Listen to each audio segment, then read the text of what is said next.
हे पालक पकोडे अगदी क्रिस्पी आणि टेस्टी तयार होतात। Welcome to my channel Kirti smart kitchen. आज आपण पालक पकोडे कसे बनवायचे ते बघणार आहोत। चला तर मग हे पालक पकोडे कसे बनवायचे ते बघूया। पालक पकोडे बनवण्यासाठी इथे मी 2 वाट्या पालक चिरून घेतली। ही पालक अगोदर स्वच्छ पाण्याने धुवून चिरून घेतली।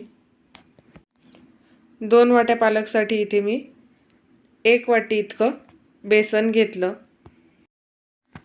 बेसनाचे प्रमाण तुम्ही 1 वाटीपेक्षा जास्त सुद्धा घेऊ शकता। आता इथे मी क्रश केलेली 1 टीस्पून इतकी हिरवी मिरची घातली।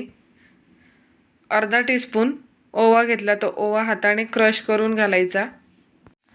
चवीनुसार मीठ घालायचं। तर इथे मी साधारणतः अर्धा टीस्पून इतकं मीठ घातलं आणि आता हे सगळं साहित्य एकत्र करून घ्यायचं।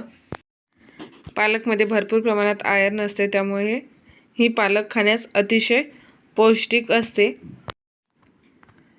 आता हे सगळं साहित्य एकत्र करून झालं। हे सगळं साहित्य एकत्र करून झाल्यानंतर इथे 2 ते 3 टेबलस्पून गरम तेल घालायचं आणि हे तेल या पालकमध्ये एकत्र करून घ्यायचं।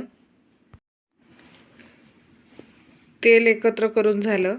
आता यात पाणी घालायचं। तर इथे मी अर्धी वाटी पाणी घातलं आणि अर्धी वाटी पाणी घातल्यानंतर परत या मिश्रणाला एकत्र करून घ्यायचं। एकत्र करून झाल्यानंतर यात 1 चिमूटभर इतका खाण्याचा सोडा घालायचा, म्हणजेच बेकिंग सोडा घालायचा।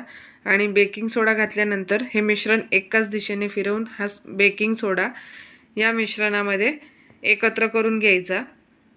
आता बेकिंग सोडा सुद्धा मी इथे एकत्र करून घेतला आणि या कढईमध्ये तेल गरम करण्यासाठी ठेवलं। गॅस लो टू मीडियम फ्लेमवर ठेवायचा आणि तेल गरम झाल्यानंतर चमच्याच्या सहाय्याने किंवा हाताच्या सहाय्याने हे पकोडे या तेलामध्ये सोडायचे। दोन्ही बाजूने साधारणतः 2-2 मिनिटं इतकं लो टू मीडियम फ्लेमवर या पकोड्यांना तेलामध्ये फ्राय करून घ्यायचं। 2 मिनिटं एका बाजूला फ्राय झाल्यानंतर दुसऱ्या बाजूला परत 2 मिनिटांनंतर पलटून फ्राय करून घ्यायचं। 2 मिनिटं परत दुसऱ्या बाजूला फ्राय करून घेतल्यानंतर हे पकोडे पूर्णपणे फ्राय झालेले आहे आणि व्यवस्थित क्रिस्पी तसेच टेस्टी असे हे पकोडे तयार झालेले आहे। सगळे पकोडे बॅचेसमध्ये तळून घ्यायचे। आता ही पकोड्यांची पहिली बॅच तळून झालेली आहे। अशाच प्रकारे बॅचेसमध्ये हे सगळे पकोडे तळून घ्यायचे। तर बघा, आता ही दुसरी बॅच व्यवस्थित तळून झालेली आहे।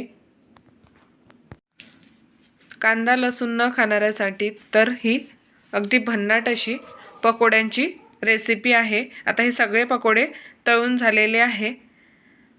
आता हे पकोडे सर्व करून घेऊया। तर इथे तुम्ही बघू शकता अगदी क्रिस्पी आणि जसे मार्केटमध्ये पकोडे मिळतात तसेच हे कुरकुरीत पकोडे तयार झालेले आहे। या प्रमाणामध्ये कुरकुरीत असे पालकचे पकोडे बनवून बघा आणि चॅनलवर नवीन असेल तर चॅनलला सबस्क्राईब करा, तसेच बेल आयकॉनही प्रेस करा, म्हणजेच नवीन रेसिपी आल्या सगळ्यात अगोदर नोटिफिकेशन तुम्हाला येईल। लाईक शेअर आणि कमेंट करायला विसरू नका। पुन्हा एकदा भेटूया अशाच नवीन रेसिपीसोबत। तोपर्यंत धन्यवाद।